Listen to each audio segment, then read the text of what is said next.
Kazakhstan has hosted now the second Astana International Forum. It is Kazakhstan's contribution to multilateral diplomacy. It is our effort to help restart dialogue where it was broken or strengthen cooperation where it still exists. So Kazakhstan, as an aspiring middle power, wants to contribute to the resolution of global problems, and this is one step that we are taking towards reaching that goal.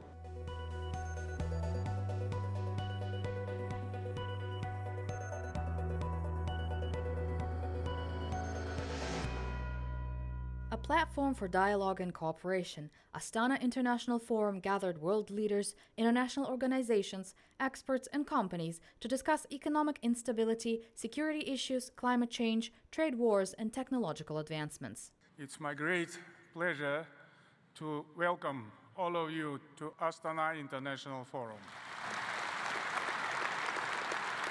At the event's plenary session, heads of states and high-ranking officials expressed worry over profound global uncertainty and growing conflicts. Last year, armed conflicts were recorded in 52 states, while the violence's economic toll came to $19 trillion, or around 13.5% of global GDP. Yet beyond the numbers lies a more troubling reality.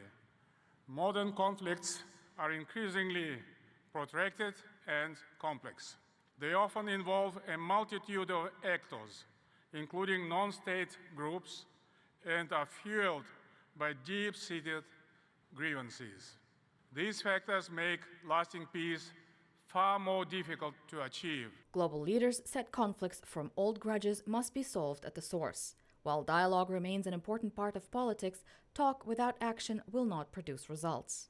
We are living in deep crisis, that is obvious fact. United Nations are still enjoying legitimacy, and in my opinion, they are the only place where we could solve a lot of different problems, because then we could unite ourselves. How? With principles and values that are often forgotten.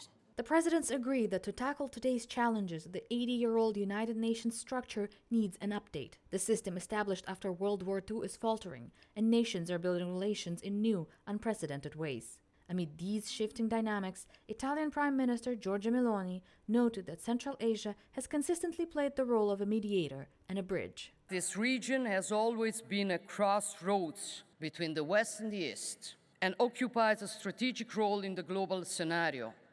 Moreover, in difficult times, as those we are in. Central Asia has always been a bridge. The transformations and changes this part of the planet has undergone over the centuries have made it what it is today.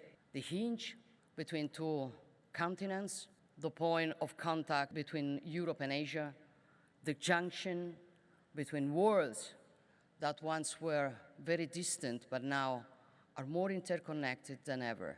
Meloni made an appearance on the second day of the forum on her way to the first Italy-Central Asia summit, which also took place in Astana. Highlighting the long-standing ties between the two countries, she pointed to the growing importance of critical infrastructure like the Middle Corridor, whose strategic role is evolving amid rising geopolitical tensions. Срединный коридор, как мы говорим, и он уже давно перерос из чисто альтернативного маршрута, который мы первоначально использовали, фактически большой экономический канал сотрудничества между, условно, Востоком и Западом, и мы посередине. Experts also talked about the need for cleaner energy and reaching carbon neutrality, especially with growing concerns about climate change. Central Asia is suffering from acute climate crisis. The temperatures in the region rise twice as fast as the rest of the world, threatening water security, food security, public health, and economic stability. The forum's panels address the importance of climate action and accessibility of climate financing. Unfortunately, our region, Central Asia, has attracted less than 1% of global climate finance, whereas we had huge potential to contribute to global climate action and reduction of carbon emissions, but also this is one of the most vulnerable regions to the effects of climate change. Experts say climate problems don't stand alone. They make other issues worse. To tackle this, the nation is getting ready to host the Regional Climate Summit in 2026.